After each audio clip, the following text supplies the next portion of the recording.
তৃণমূলের অন্দরে বিদ্রোহ চরমে। কোনো একজন দুজন বেসুরো বিধায়কের মন্তব্য নয়, বিরোধী দল তৃণমূলের 50 বিধায়কের বিদ্রোহ মাথাচাড়া দিচ্ছে। ইতিমধ্যেই তাদের নামের তালিকা তৈরি হয়েছে, শীঘ্রই জমা দেওয়া হবে বিধানসভার অধ্যক্ষ রথীন্দ্রনাথ বসুর কাছে।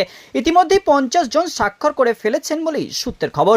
জানা যাচ্ছে, বিক্ষুব্ধ বিধায়কদের শেষ মুহূর্তের প্রস্তুতি চলছে। আজ জমা দেওয়ার কথা স্পিকারের কাছে, তবে পিছিয়ে যেতে পারে সেই কর্মসূচি। বুধবার চিঠি জমা দেওয়া হতে পারে বিধানসভায়। সূত্রের খবর, এই 50 জনের দলনেতা হতে পারেন সদ্য তৃণমূল থেকে বহিষ্কৃত ঋতব্রত বন্দ্যোপাধ্যায়। এই বিধায়কদের দাবি, আসল তৃণমূল হিসেবে বিরোধী দলের স্বীকৃতি চান তারা।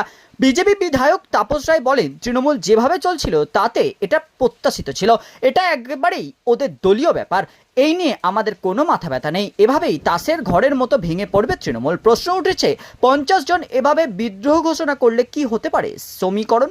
তাপস রায় বলেন, এক্ষেত্রে 80 জনের মধ্যে 50 জন কোনো দাবি জানালে সেই দাবি মান্যতা পাবে। তৃণমূল পাপের ফল ভোগ করছে বলেই মন্তব্য করেছে দিলীপ ঘোষ। বিদ্রোহীদের উদ্দেশ্যে তৃণমূল বিধায়ক কুণাল ঘোষ বলেন, আমরা কেউ কিন্তু নির্দল হয়ে জিতে আসেনি। একজন 71 বছর বয়সী মহিলাকে ছুটিয়ে তার পোস্টার দিয়ে আমরা বিধায়ক হয়ে এসেছি, কোনো বিবেক নেই।